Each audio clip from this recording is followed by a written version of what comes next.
Good morning, everyone. I think I just caught the last bit of the last session, so I could not. I think it was a very interesting session.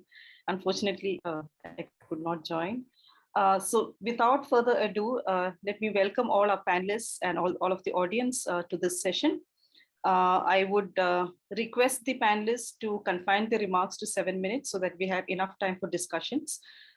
We have a very distinguished panel of speakers today uh, who are speaking on a variety of subjects actually.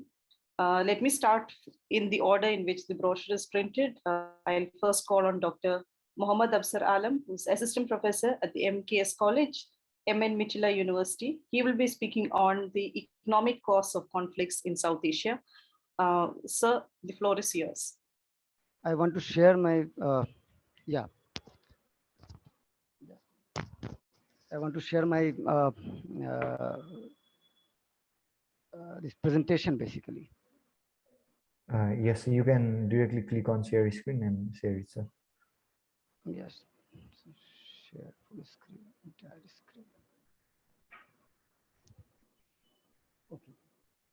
So thank you very much for this opportunity that's given to me. Uh, my basically this is a paper in progress. So I will be speaking on the economic cost of conflict in South Asia. And this cost is basically being borne by the people of this region. And we all know that the region has more than 40% of the Asia's population and more than 24% of the population in the world. And moreover, this region uh, has high rate of poverty. Basically, when we go to the data of World Bank, almost 15.2% of the total population of the region was living below the poverty line. That is $1.9 a day. And this was basically, South Asia is basically the second largest, host second largest poor population in the world after the sub-Saharan African countries. And this is what the statistics is. And what is the main issue that I wanted to discuss is basically the estimation process of cost of conflict. There are I have so many slides and very limited time, so I'll skip all the slide. And the delayed integration, basically in India means South Asian countries were supposed to sign some uh, uh, agreement for physical integration, that is motor vehicle agreement and regional railways agreement, that was supposed to facilitate international trade between the countries in South Asia. But somehow it was delayed, and because of the objections from member states in the 18th SAARC summit in Kathmandu, uh, countries like Bhutan, Nepal, and India and Bangladesh, that is BBIN, tried to have their own sub-regional level agreement, but it is also delayed because they have signed the framework agreement in 2015 in Bhutan, but the agreement was the protocol is still pending. Uh, but the situation is that because of this delay in regional trade, and I was listening one of the I think it was Jacob, Tobin Jacob. So he was talking about what we can sell. We can sell, really, we can sell some good governance kind of thing. We can sell democracy to our neighboring countries. And we have seen the latest development in Afghanistan. And also we have seen the development in Myanmar. And Myanmar, Myanmar is now part of the SASAC region of ADB.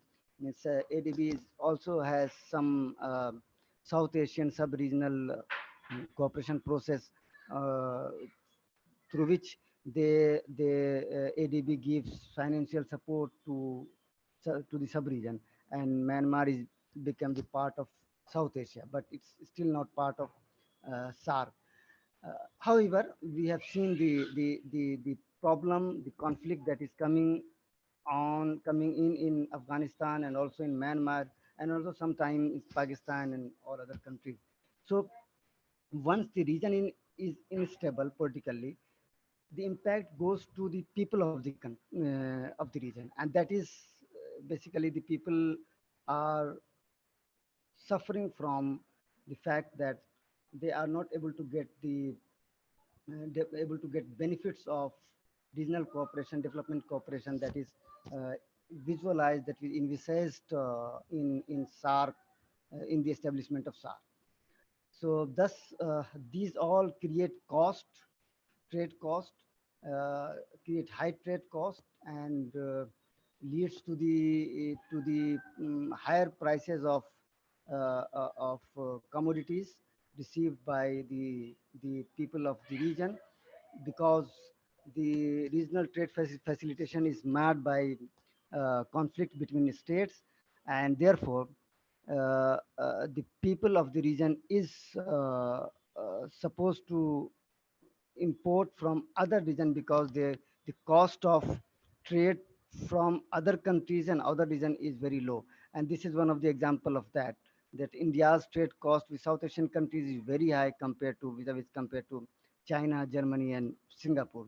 And the other one is Bangladesh trade cost is very high vis-a-vis to countries like China, Germany, and Singapore. This is what I have given the example. But what I what I am concerned in this paper, this is related to the trade and conflict, and one of the paper that published by Nisha Taneja of ICRIER. So that shows how conflict affects our movement of trade between with Pakistan. So this is how the case with all other countries when there is political instability. So what I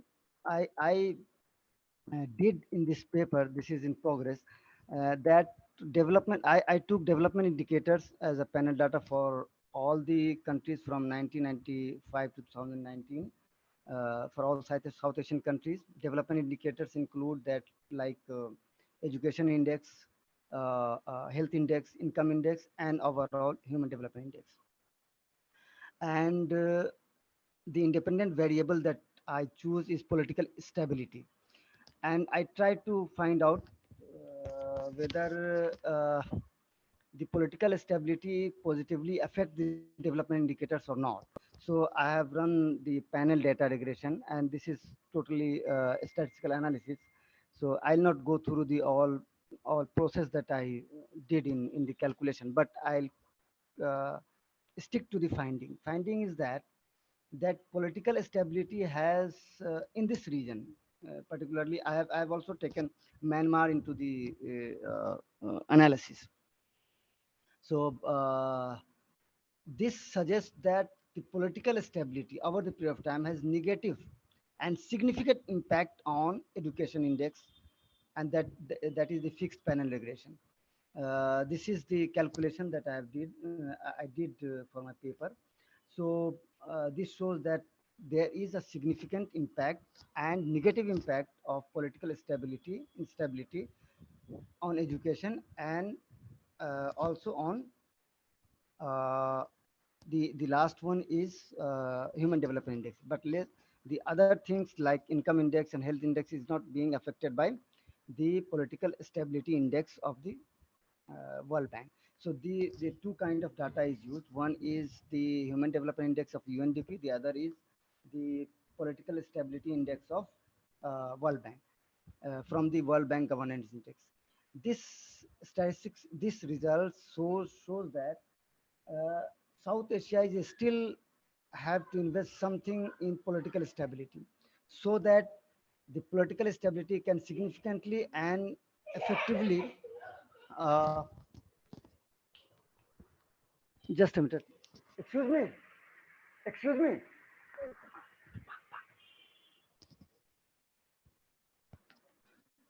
Uh, this result shows that the political stability has not significant and positive impact on development indicators.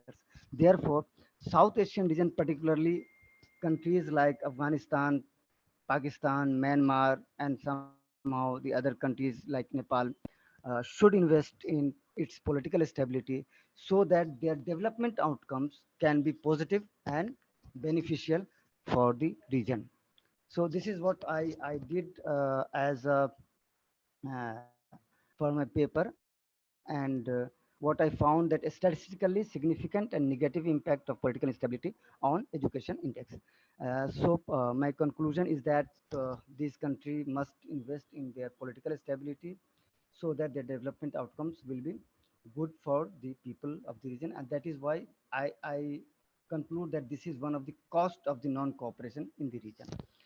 So this paper is in progress, and I am happy to receive some comments from uh, other panelists. Uh, this is what my presentation is. Thank you. Thank you for your concentration.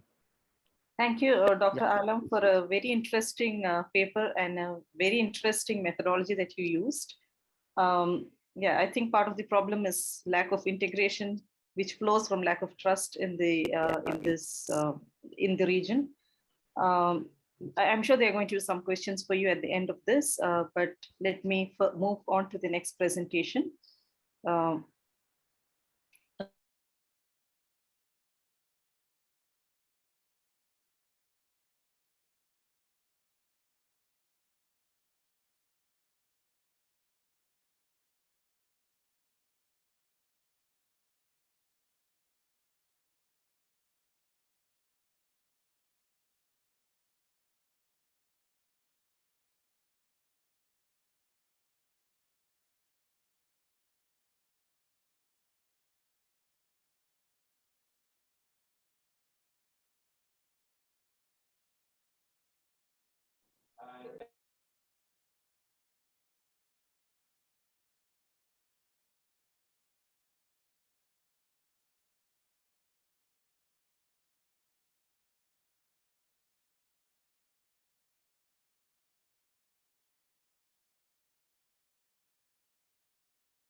Hello, Dr. Uma, can you hear me?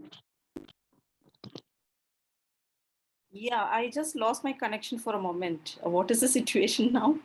Yeah, we've just like ended the first presentation, I guess. Okay.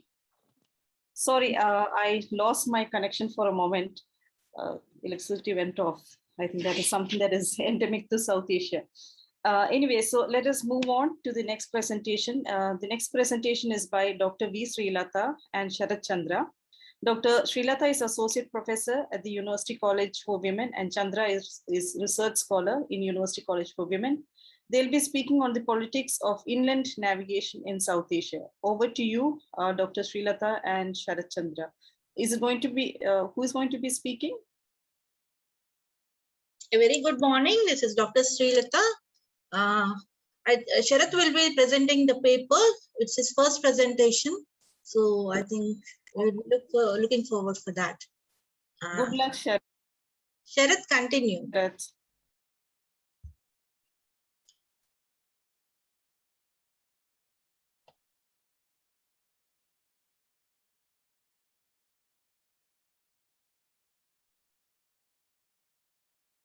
We have the paper on inland navigation in South Asia. I think, Sharat, one second now, is there.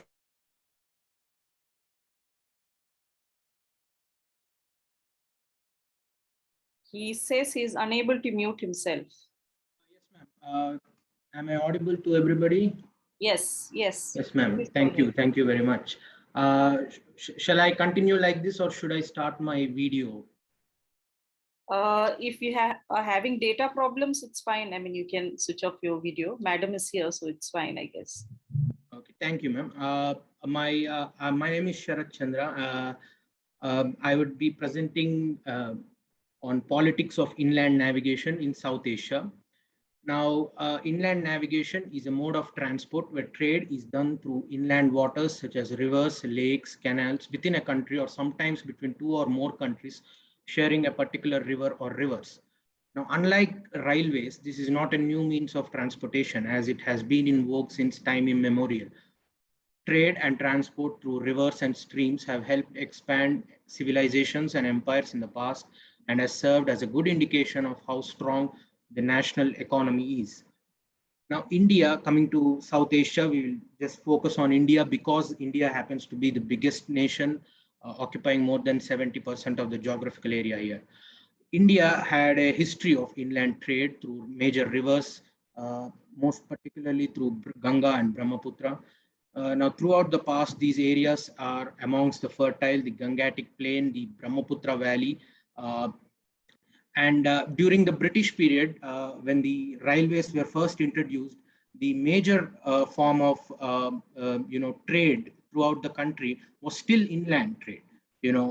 Because in terms of the total amount taken through the rivers and canals and etc.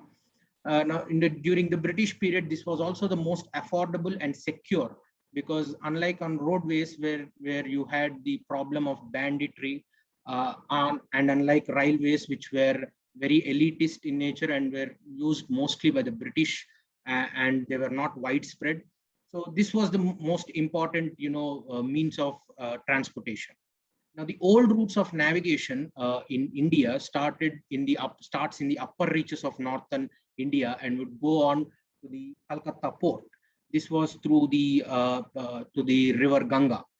Now, the other side, the Brahmaputra, you had Upper Assam, which would connect itself directly to Chittagong port on the Bay of Bengal coast. Now, you have an undivided country. You had Calcutta and Chittagong on the two sides, and most of the trade that happened on these ports used to come from the inland ports located on Ganga and Brahmaputra respectively.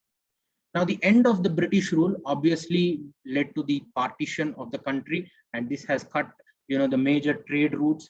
And after partition, India focused more on, expanding the railway network as well as, building bigger roads and highways, etc.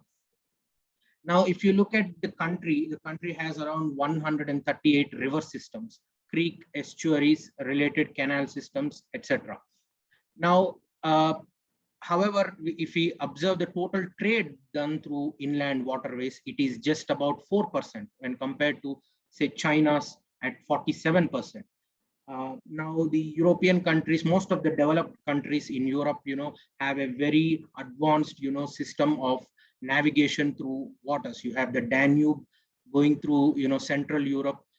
You have the Rhine River, that goes through, the Benelux countries, and you have, the other rivers, even in the United States and Russia. So, this leaves, India and South Asian countries far behind. Now, there has been, a focus or, some level of policy towards this thing.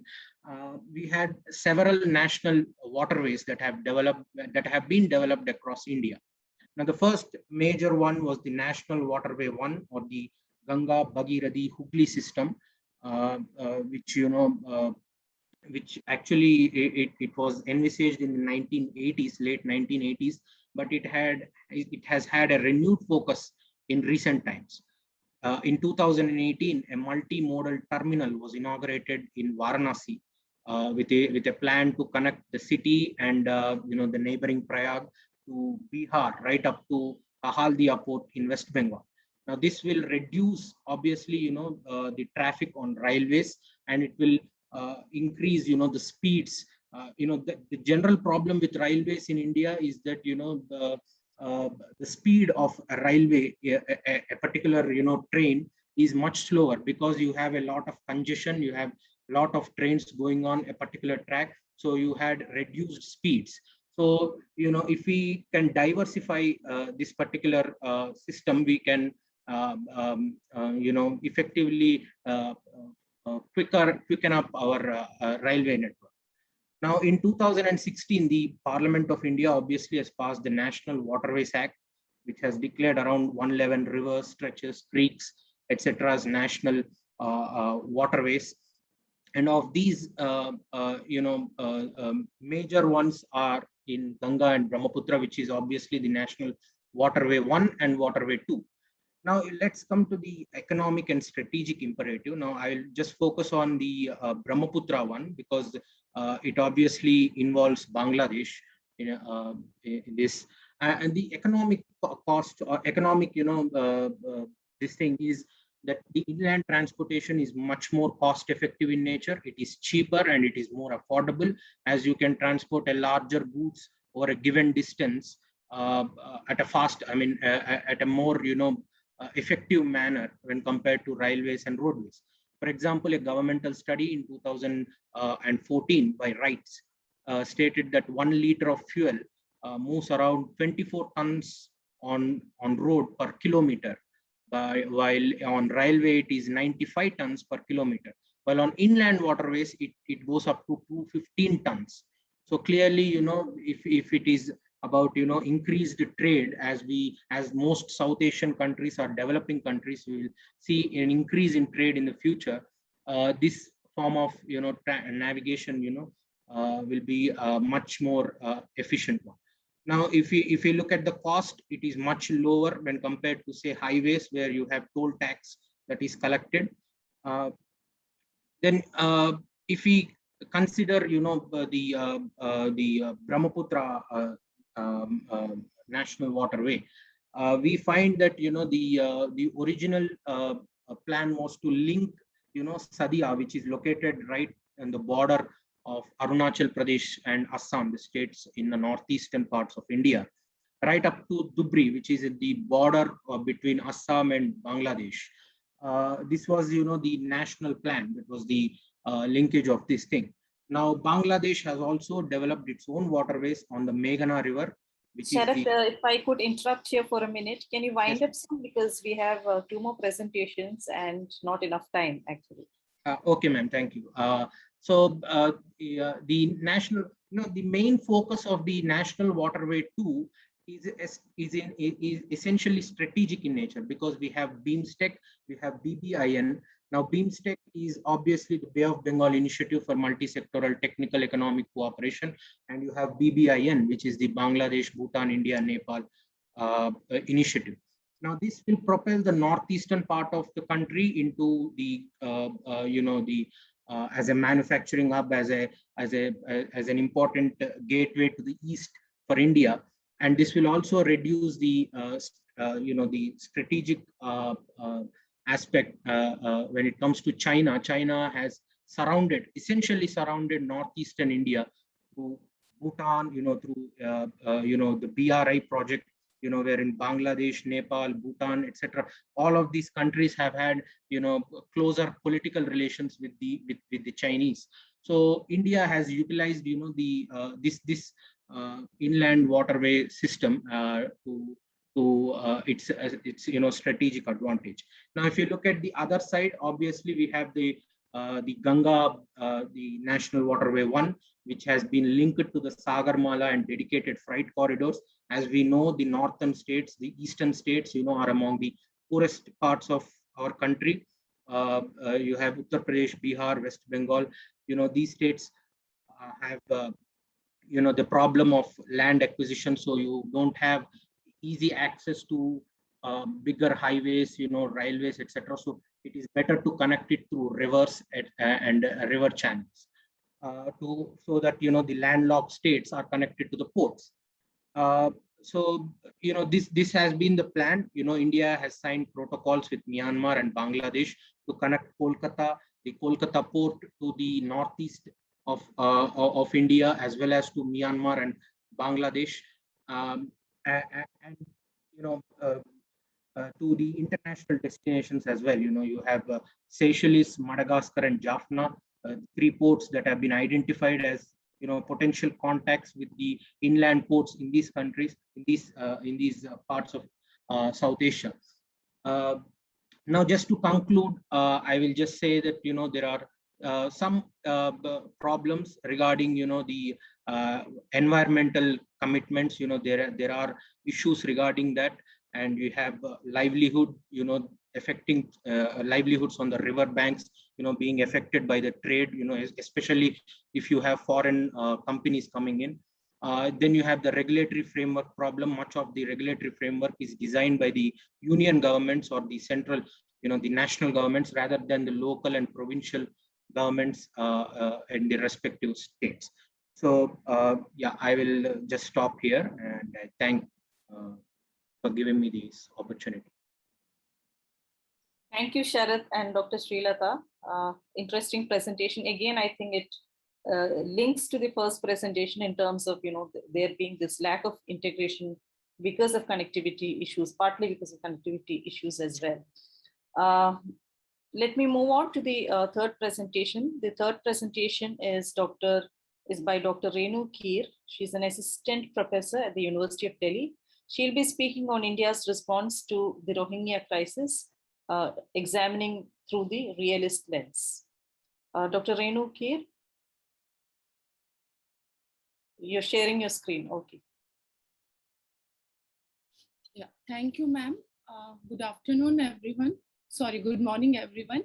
I'm Dr. Renu Keer. I teach political science in the Department of Political Science at Atmaram Sanatan Dharma College, University of Delhi. As Madam has already mentioned, I'll be speaking on India's responses to Rohingya crisis, examining through realist lenses.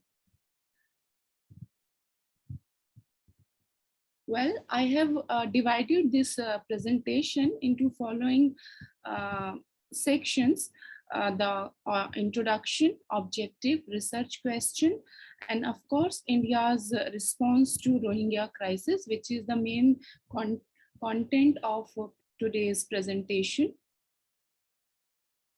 Before we get into the theoretical examination of India's response to Rohingya crisis, let's look at what realists say about humanitarianism, since it's been the dominant theory of international relations. Realists generally argue that states pursue their national interest and are unlikely to take efforts to help others unless it is in their own national interest. For them, there is no room for morality and humanitarianism in international politics. Nevertheless, under the purview of international organizations such as United Nations, the idea of human rights has given birth to humanitarianism and humanitarian action and the responsibility to protect. See, recently the persecution of Rohingya Muslims in Myanmar. Dr. Keer, if I could just interrupt, only part of your screen can be seen for some reason. Yeah, 1 second, I'm sorry. Actually, now it's fine? Yeah, now it's better. Okay. Yeah, so the recent persecution of Rohingya Muslims in Myanmar and their illegal migration to neighboring countries like India and of course Bangladesh has again fueled the debate over national interest and humanitarian concern. It puts challenges before the Indian diplomats to choose between their national interest and human concern for Rohingya immigrants. And India actually chose to deport the Rohingya Muslims. And India's such action on and position on Rohingya crisis has received huge criticism from right-wing bodies such as Amnesty International and United Nations for its handling of Rohingya refugees who settled in the Jammu region and other parts of India. Thus, it raises question as to who should protect and provide shelter to 40,000 Rohingya refugees in urgent need of accommodation. And here, the prime question is whether the lives of own people, own citizens of India can be put in danger in order to save others, particularly the Rohingya Muslims. So against this backdrop, the paper aims to The paper aims to study the policy of Indian state on Rohingya refugees. Also, it examines the factor which pushes Indian stakeholder to deport Rohingya immigrants. And the research question here is why India choose to deport Rohingya refugees. Second, is deportation of Rohingya refugees justified, and can the lives of our own people be put in danger in order to save others? So now moving on to our main content, the central content of our presentation, which is India's response to Rohingya crisis. Dr. Keer, if we have to wind up at 11:45. Yes. So I think maybe you could just move to your conclusion or something, so that there is one more presentation coming up. I'm so sorry. I was just informed by the organizers. I'll be fast, ma'am. I'll be quick and wrap it up soon. Yeah. So the Rohingya crisis has dominated the international politics and has put India under worldwide criticism for handling of its issue. According to United Nations, around 40,000 Rohingyas have settled in India, mostly living in refugee settlement in Jammu, and 16,000 of them have received refugee documentation. Yet, the government of India is showing overwhelming unwillingness to accommodate Rohingya refugees any longer. After Prime Minister Modi's first bilateral visit to Myanmar in September 2017, his government emphasized that it wanted to deport all Rohingya refugees who left Myanmar in previous years. The junior Home Minister of Indian government, Kiran Rijiju, stated that Rohingyas in India would be sent back, would not be welcome in the state. He reportedly said that India is not a signatory to Refugee Convention, so it can dispense the international law on the matter. However, the Human Rights Watch South Asia Director Meenakshi Ganguly asked India not to behave like the abusive Myanmar government. Against this, Mr. Kiran Rijiju, the junior Home Minister of India, asserted that nobody should give lessons to India on the issue, as the nation has already absorbed the maximum number of refugees in the world, taking a strong stand on telling what your conclusion. Okay, ma'am. Now looking at the theoretical explanation why this deportation is justified or it's not justified.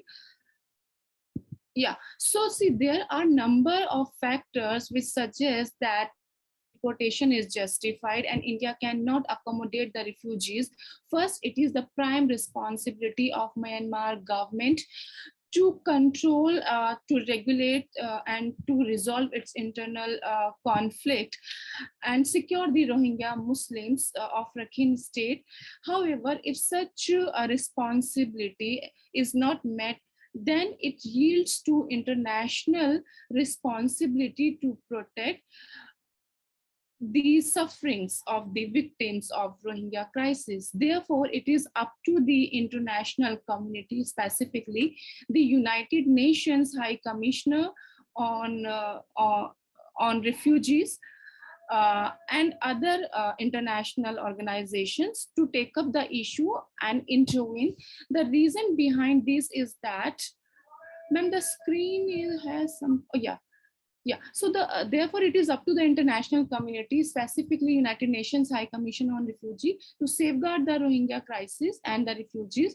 The reason behind is that when victims cross the border, they became refugee, and they come under the ambit of UNHCR, which serves as the guardian under 1951 Convention and its 1967 protocol. Secondly, Rohingya immigrants are a threat, a national security threat and integrity of India, since most of refugees are trained activists. In a recent report, the International Crisis Group marked the emergence of new insurgent group Harak al-Yaqin, that is led by Rohingya immigrants in Saudi Arabia, commanded by Rohingyas on the ground with international training and abreast with modern guerrilla tactics. Thus, the lives of own people, the people of India, cannot be put in danger just to protect the Rohingya refugees who have been, and Rohingya Muslims who have been fighting against their own security forces and government for Dr. decades. Kheer, I request you to please wind up. Yeah, we have ma'am, one more presentation to go and we have just about 8 minutes. That's why. Ma'am, I'm sorry for this, but we have no choice, right? Hardly 1 minute is left, ma'am. I'm about to wrap up. Yeah. So since most of the Rohingya immigrants are trained by extremist group and having backup from Al-Qaeda, they might lead to war against Indian state in case of negligence of their rights, as they have been fighting against their own government and security forces. Thirdly, India has already been facing the problem of illegal immigrants from Bangladesh. So, it would poses enormous problem for India, particularly the northern northeast region of country. They have been putting excessive stress on the limited resources and job opportunities, and increase the crime in the region. Following the humanitarian concern, if India accommodates the Rohingya immigrants in its territory, they would pose the same problem on Indian state. Fourth, India is already an overpopulated nation which has been struggling with the problem of economic growth and unemployment. Rohingya immigrants would put pressure on India, on human and economic resources of India. Last but not least, in South Asian politics, Myanmar is a gateway to East. Under the neighborhood policy, first and active East policy, Myanmar assumes a key role to connect India with Southeast Asia. India has other security interests too, which depend on the goodwill of the Myanmar regime. So, Dr. Kheer, are you done? Yes, ma'am. So in my concluding remarks, I would say that you're actually cutting into the next panelist time, and she'll have to then, compress her presentation. So please be a little courteous. Ma'am, I think I should stop because I'm not able to say anything. Anyway, ma'am, I stop my. Thank you. I'm so sorry about that, Dr. Kheer. Because we only have like 5-7 minutes now, and I have to give time to the next panelist. The next panelist is Dr. Akanksha. She's assistant professor at the Rawat College of Law. She'll be speaking on COVID-19 and the changing world order, opportunities and challenges for China. Dr. Kheer, again, may I request you also to confine your remarks to about 5-6 minutes, because the next session is due to start. We have already crossed our time. Yeah? Thank you. Thank you so much, ma'am, for your kind introduction to my topic. Also, I don't know whether I'm able to. Okay, let me just share the screen. Is the PPT visible, ma'am? Yes, it's visible. Please go ahead. Okay, so today there is some serious problem. Okay, so today I'm going to present on COVID-19 and changing world order, opportunities and challenges for India and China. And I will try to present it within time limits. Please bear with me. I might be a I might give a super quick presentation. So this is the scheme of my presentation. First, I'll introduce the topic, then I'll talk about the COVID-19 and changing world order, key factors of new world order. Then I will briefly mention about the opportunities and challenges for India. Then briefly, I'll somewhere discuss about China's reaction, and then I will conclude my presentation. So I've tried to concise this huge topic in few slides. Please bear with me. So we already know that COVID-19, it has created a global stir and ushered in a medical emergency in the form of pandemic. It is like a shock for all the countries, including India. It is not exclusive to one country. It has impacted almost all the countries across the globe. The pandemic seems to have pressed a global reset button where policymakers are virtually working in tandem to combat the crisis. They are trying to formulate an alternative socio-economic policies that can perform in post-pandemic world. So in this presentation, I am going to highlight a few aspects, which are how the ongoing pandemic has affected the contemporary world order. What are the key factors that will determine the new world order post-pandemic, that is post-COVID-19. I'm sorry, here is a typing mistake. And then how India will continue to shaping the new world order. And briefly, we will highlight China's reaction as well. Before continuing the key factors and opportunities, challenges of India, let's just focus on the meaning of world order. We already know that it's a world order basically, and how it is different than international order. World order can be used as global order, but international order has a different definition. It is a politico-philosophical concept related to the nature and objective of human life, observed and analyzed in the context of international relations. It has it focuses on issues of human society, seeks solution to problems such as war, violence, unequal distribution, concentration of economic wealth, social injustice, and environmental imbalance.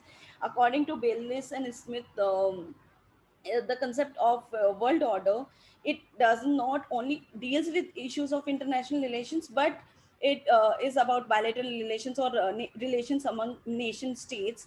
And it also includes transnational institutions, government, international organizations. So that's why we can use it alternatively as global order. But international order, it emphasizes on the study of activities, distribution of power, structures, functioning and nature of international political system in the form of political and military perspective. It is not something which focuses on human activities, resources, etc., which world order actually talks about. So world order, it focuses on political as well as economic, social, cultural, other aspects of human activities. International order is all about military and political perspective. So when you talk about the impact on the contemporary world of COVID-19, of the pandemic, now there are obviously huge, you can take out many aspects, but I have tried to jot it down in few points. First is disruption in global economic order. So you know that right now the global order, actually before pandemic time also, it was not something going at a fast speed or whatever. It was slow and steady in metamorphosis. It was undergoing the rise of nationalist sentiments, protectionist sentiments, deglobalization forces, and lack of faith in multilateralism. It was kind of indicative of a departure from the established norm of global engagement. So it is not that only right now after pandemic contemporary world is kind of shifting. It has been happening since a long time. But what happened, this ongoing COVID-19 issue, pandemic, basically it has somehow opened new dimensions and trajectory for the world. Now first, you can actually see it has disrupted the global economic order. Quarantines, travel bans, lockdowns have impacted multiple sources of economy. And if you see, if I can actually just give a quick number here, it was basically during the pandemic loss, the loss which we faced, it is more than 5.8 to 8 trillion dollars. Like global GDP has come down from 6.5 person basically. And rise, another important point here what we have to discuss, and which I really found interesting, is the rise of nationalism. Although this is like, if you see before pandemic, neoliberal what do you call ideology was kind of changing. People were focusing on the other countries also, they were focusing on rise of nationalism, sorry, on nationalistic ideology. So basically if you see, rise of nationalism has been happening since a few years. The order was actually changing, but after the pandemic, now the national lockdowns, the prolonged interruptions, the desperate search in each country for testing kits, hospital beds, etc., reliance on local or national over international to sustain supply chains have made all the borders and more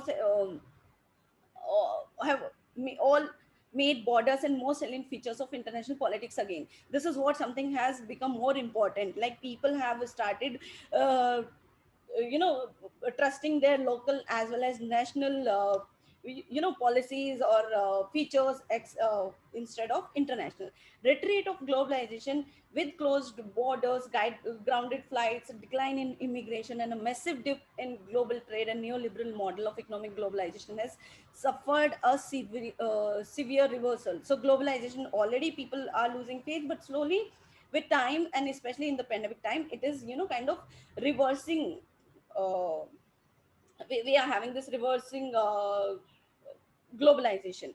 Another important point here is that relevance of international institutions, which has been, you know, even in the pre-pandemic era, like countries were questioning the importance of all these international institutions, but with the pandemic coming into the picture, the return of nationalism and intensified conflicts, which has, you know, again become important, they have kind of affected the relevance of international institutions in a negative way. Now multinational and intergovernmental organizations have become increasingly fragmented, because people, the countries are focusing more on national interest, and, you know, and as I've already said, that reliance is more on national or local features of government or laws. Now in pandemic time, people are not focusing more on international or global trends or Dr. features. Akansha, if you could wind up, please. Yeah, I'll try to wind up, ma'am. Just give me 5 more minutes, no?